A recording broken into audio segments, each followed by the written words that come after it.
Hey, what up, though? Hey, check it out. Just imagine growing up in a time where, as a young person, nobody is teaching you about emotional intelligence. Nobody is teaching you what to do with your thoughts, your emotions, or how to direct your anger, or how to release the pressure of one, just being a teenager, being a young person in today's society.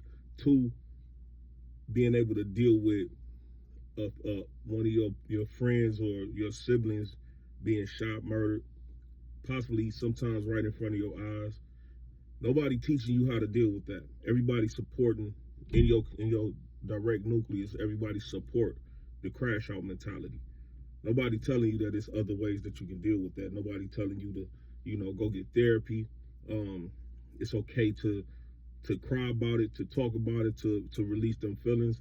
Nobody telling them that pressure bust pipes. The more that you hold in, the harder that crash out gonna be whenever it do finally come out. Just imagine, growing up in a society like that, and then where parents had dropped the ball once this technology came out and just allowed the kids to start staying in their room playing video games and being on phones and social media all day and communicating that way, but not communicating to the point where they actually have to know how to handle human interaction.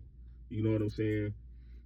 Just imagine growing up that way and then being criminalized for everything that you do from the point that you're able to, go to these facilities, juveniles, and etc.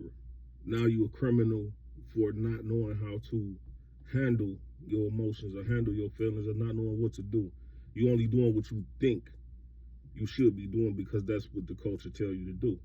You know, just imagine that, and then scale back some and look at the kids and look at the generation now, where everybody is literally in crash out mode. Everybody in crash out mode. So how do we reverse that? How do we start to put brakes on that cycle and start to reverse that cycle? Because it's hard. Also, imagine this. A 15, 16-year-old kid telling me that they've done so much in their life that they think that it's impossible to turn back and change their ways and become a productive member of society. So what that's telling me is like he's saying it's over, like life is over for him.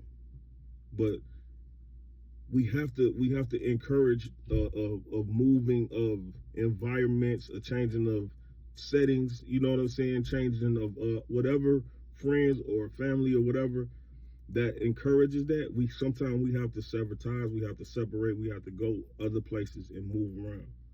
You know, even if it's for a temporary time, just to go reset. You know, but that's just a thought I wanted to share, man. We have these young people they lost. They not bad, they lost. And the more we just, you know, say it ain't my business, I'm gonna worry about my own, the more we do that as adults, the worse and worse and worse these generations gonna keep getting. So it's time for us to start stepping in, talking to them, not at them, and knowing when to shut up and listen. You have to listen to the youth talk to you.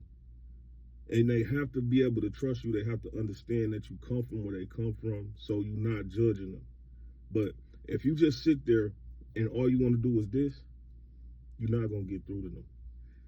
But let's pick this up from here, man. Let's start trying to convince them that it's okay to say, I'm done. I'm done with this street life.